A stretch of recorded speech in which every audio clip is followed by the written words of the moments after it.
Fala galera, tudo tranquilo? Bom, no vídeo de hoje é uma análise do segundo episódio da segunda temporada de A Casa do Dragão. Temos bastante coisa pra falar nesse episódio, tá? Vou fazer uma análise com vocês, ponto a ponto aí desse episódio, falando sobre tudo que está se construindo aí para o futuro dessa temporada, galera. Então vamos começar já falando bem do comecinho do episódio sobre o rei Aegon, galera. Bom, vimos nesse episódio novamente o Aegon mostrando ser um péssimo rei, um rei fraquíssimo, cara. E já começa muito interessante, ele destruindo toda aquela maquete do rei Viserys, toda a maquete do seu pai, que talvez seja a última coisa que sobrou da paz que reinava no rei Viserys. E ele, por tanto tempo, queria ser, né, não ser irrelevante, não ser um rei ruim, como ele já até denominou o seu próprio pai, e agora ele destrói talvez o último legado que restou do rei Viserys, não só no castelo, não só no quarto do rei, mas no reino inteiro. No reino inteiro e durante toda essa guerra que está acontecendo. Ele acaba de destruir talvez a última coisa que restou do rei Viserys. E não foi só isso. Vimos um Aegon fraco, que não sabe como lidar com as coisas e completamente sedento por vingança. Ele quer vingança, ele quer matar a Rhaenyra. Ele acha que Rhaenyra mandou matar o seu filho, o Jaehaerys. Ele acha que quem mandou fazer isso foi a Rhaenyra. E ele tem convicção disso, entende? Ele tem. E ele se mostra descontrolado quando ele joga, né, os objetos lá no conselho, demonstrando, dando medo, né, a todos os seus conselheiros, a todas as pessoas que estão ao seu lado mesmo, e ele demonstra isso. E a partir do momento onde ele queria ser denominado lá no primeiro episódio como o rei Aegon, o generoso, aqui não. Aqui a gente vê Aegon se tornando o cruel. Entende? Lá no primeiro episódio ele se mostrou ser do povo, tentando entender, ter empatia com aqueles plebeus que chegavam até o seu trono para pedir alguma coisa para ele, e ele liberava, ele aceitava aquela petição dos plebeus. Agora não é mais o Aegon generoso, ele saiu da farsa. E o que custou isso tudo? A morte do seu filho. Aegon agora vai ter que realmente tentar ser alguma coisa que ele não é. Ele é uma criança com brinquedos novos na mão. Ele não sabe lidar com isso tudo. E ele não vai saber lidar com isso tudo. Porque, como ele mesmo disse nesse episódio, ele não quer saber da tinta, ele quer rejeitar a tinta. Ele disse nesse episódio: eu rejeito a tinta pelo sangue. Ele não quer a tinta, ele quer o sangue, diferente de Rhaenyra. Como a gente viu lá na primeira temporada, quando o Viserys dá aquela adaga pra Rhaenyra, com toda a escritura, e a Rhaenyra promete honrar aquela escritura, a Rhaenyra ainda está disposta a honrar essa escritura. Por isso que Rhaenyra não desistiu da sua herança do trono, porque ela honrou a tinta, não o sangue, como Aegon está querendo fazer agora. Aegon não quer honrar a tinta, como ele mesmo disse, ele quer honrar o sangue. E a partir desse episódio,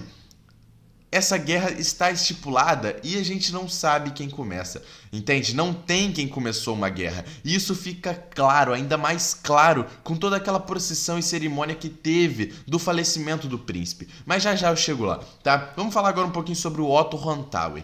Vamos lá. Otto não é mais o braço direito, não é mais a mão do rei, né? E a gente vê que Otto, um cara que eu critiquei no primeiro episódio, e a gente criticou muito também na primeira temporada, a gente que viu a série, e a gente sabe, né? O Otto é um manipulador, o Otto, ele é isso tudo, entende? Mas a gente consegue ver nesse episódio que ele conseguiu ter, talvez, decisões de um rei de verdade, onde no momento que o Aegon estava, ele só queria vingança. Ele queria ir atrás da Rhaenyra, ele queria que fossem atrás da Rhaenyra para matar ela. E o Otto propôs uma escolha de um rei, uma escolha de alguém sensato, pelo menos para aquele momento. Fingir ser sensato, na real, né? Ele propôs toda aquela cerimônia para o falecimento do príncipe. Para quê? Para toda a população ir contra a Rhaenyra, porque a guerra não é só sangue, a guerra não é só porrada, A guerra é isso aqui, ó. É isso aqui, é mente. Se você jogar o povo, todo o reino, contra Rhaenyra, fazendo aquela cerimônia toda que o Otto propôs, galera, não tem como, entende? A guerra não é só sangue, a guerra não é só luta, entende? O Otto teve uma ideia muito inteligente. Ele pode ser a merda que for, mas ele teve uma ideia. Se fosse, né? A gente tá lidando com uma guerra, então ele teve uma ideia que poderia ser muito importante para ganhar força contra Rhaenyra. Entende? Ele fez uma cerimônia dando a entender que eles são inocentes, que a Casa Verde, que os verdes, né, que os pretos são inocentes e que tem um príncipe com uma cabeça costurada na cerimônia. Entende? Em contrapartida, nós também vimos uma Alicent fraca, uma Alicent que a gente já estava vendo bem fraca desde o primeiro episódio, mas agora uma Alicent como é que fala?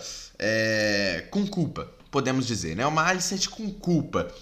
A gente vê isso justamente na cena onde ela se deita, né? Ela tira a sua roupa com suas próprias mãos, não precisando do Cole para tirar, e ela deitando naquela sua banheira e se afogando, né? Ela se enfiando na banheira, mostrando que ela está ali daquele jeito, sabe? Ela quer se afogar naquilo ali. Ela está fingindo estar tudo bem. A gente vê isso claramente nesse episódio. Ela tenta aconselhar sua filha Helena, que também não sabe lidar com as coisas, que estava tendo crises nesse episódio. Ela tenta fingir que tá tudo bem, ao mesmo tempo que não está. E a gente vê em várias cenas, tanto no conselho, tanto nas conversas com Otto, quanto nessa própria cena que eu botei na imagem pra vocês, que dá esse zoom nela, um sentimento de culpa. Assim como nós também vemos em Cristócol, que tá todos os momentos nesse episódio olhando pra baixo, dando esse sentimento de culpa por ele e a Alicent. No momento em que o príncipe foi assassinado, eles estavam na cama juntos.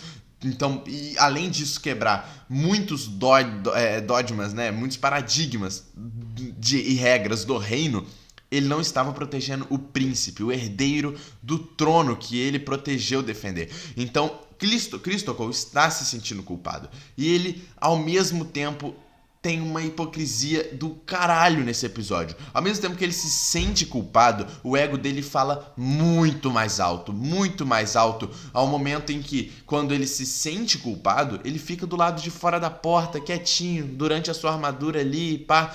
Mas quando seu ego sobe, ele entra no quarto e continua fazendo todos os erros que ele cometeu até agora, e que ele se julga culpado, mas não busca acerto, não busca perdão e rendição por causa disso. Ele só vai atrás disso por causa do seu ego, que é gigante, e que agora ele é a mão do rei. Ele conseguiu o que ele quer. Ele sempre quis poder. Porque o ego dele fala muito mais alto do que a sua consciência de culpa. Entende? E a gente já viu o Otto também demonstrando que pro Cole chegar até onde o Otto chegou, com tanta luta, né? Pelo que o Otto foi à mão de tantos reis antes do Aegon, né?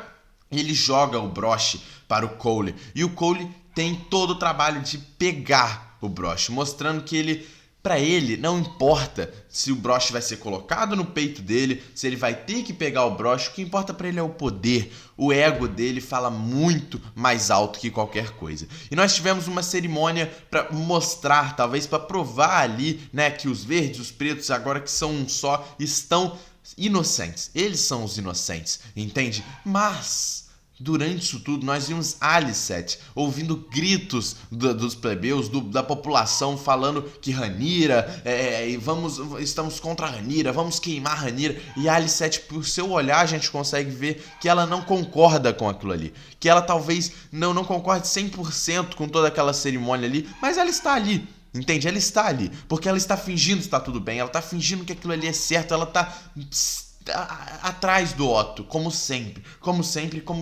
todos estiveram, entende? E agora nós vamos para uma parte muito boa desse episódio, Rhaenyra e Daemon. Cara, aqui a gente tem uma coisa muito boa para falar, vamos lá.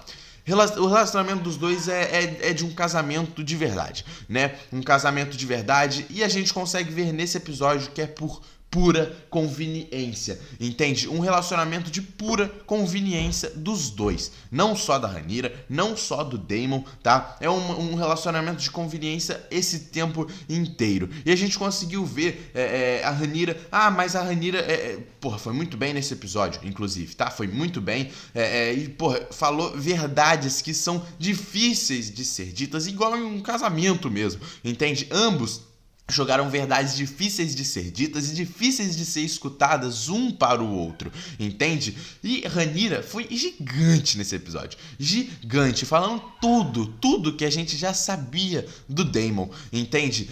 Mas a Rhaenyra também é culpada nisso tudo. Por quê? Porque ela se submete e ela aceita estar com o Daemon também por pura conveniência, porque vamos concordar, quem forjou essa Rhaenyra que nós temos hoje em dia foi o próprio Daemon.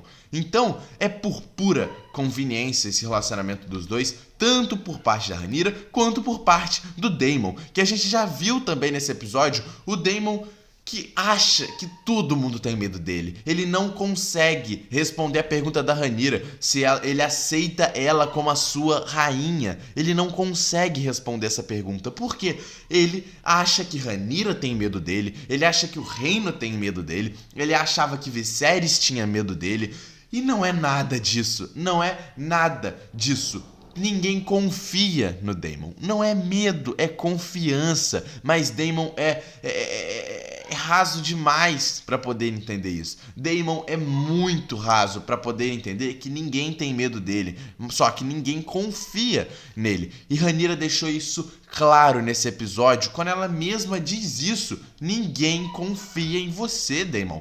Não é medo, é confiança. Rhaenyra deixa isso claro pra Daemon, mas Daemon não tem essa capacidade pra entender isso, entende? E a gente já viu, inclusive, naquela cena onde o Aemond tá no bordel com aquela prostituta. O Aemond fala que ele está feliz por Daemon tentar assassinar ele, mostrando que o Aemond tem uma certa admiração pelo próprio Daemon. Como eu falei no primeiro episódio, eles têm um paralelo muito grande, eles são iguais, o Daemon e o Aemond. E o Aemond fala ali naquela conversa com a prostituta que ele se sente, né, ele fica feliz em saber que o Daemon tentou matar ele, que ele está nesse nível de rivalidade com o Daemon. O Daemon vê o Aemond como um rival e o Daemon nunca vai passar na cabeça dele que o Aemond tem admiração por ele, porque pro Daemon o Aemond tem medo, pro Daemon todos têm medo dele, não admiração. A cabeça dele é tão fechada nisso que pra ele seria incapaz, seria impossível alguém se admirar por ele, admirar ele, ver alguém como um rival, entende? Pro Daemon é pro medo. Pro Daemon todos têm medo dele, por ele simplesmente ser inconfiável. Não dá pra confiar nele, entende? E a gente viu no final do episódio aquela luta ali entre os gêmeos, e isso, cara, simboliza toda essa guerra. Porque de um lado nós temos ali um gêmeo que está submisso ao Criston que também, né, tá com puro sentimento de culpa e manda matar a Rhaenyra. E por outro lado nós temos um gêmeo que está do lado do que ele acredita ser certo, que proteger, né, a sua rainha, que é a Rhaenyra, entende? E isso aqui vai muito além, a luta dos dois. A luta dos... eles prometem, né, lá na primeira temporada, sempre serem um só, né? Eles prometem serem um só, e eles acabam morrendo como um só. Ambos morrem na luta. Se um matou o outro se mata depois. E esse é o significado de toda essa guerra. Porque a gente já não sabe quem começou a luta entre os gêmeos. A gente não sabe quem terminou a luta entre os gêmeos. Vocês conseguiram perceber isso? A gente não consegue perceber quem começa a luta. Assim como a gente não consegue perceber quem termina a luta. E a gente não consegue perceber quem venceu. E isso é o sinônimo da guerra que está acontecendo nesse momento. A gente não consegue ver quem começou toda essa guerra, a gente não consegue ver quem vai terminar essa guerra, e a gente não consegue ver quem matou quem nessa guerra. quem que terminou vitorioso e quem terminou derrotado. A gente não consegue ver. E essa luta entre os gêmeos foi o significado, foi o sinônimo da guerra que está acontecendo. Foi demais essa dualidade, essa comparação que eles fizeram durante a luta dos dois e a guerra que está acontecendo nesse momento. Sabe, o episódio girou muito em torno disso, as consequências de um rei fraco que nós temos o Aegon, um rei que troca a tinta e a honra de todo o seu reino, de tudo que Viserys honrou, por sangue, enquanto Rhaenyra só quer a honra da tinta. Ela só quer a tinta, enquanto o rei só quer o sangue, e é isso que nós vamos ver durante os próximos episódios. Comenta aí o que vocês acharam disso tudo, deixa o like no vídeo, se inscreve no canal, tamo junto e é nóis, galera!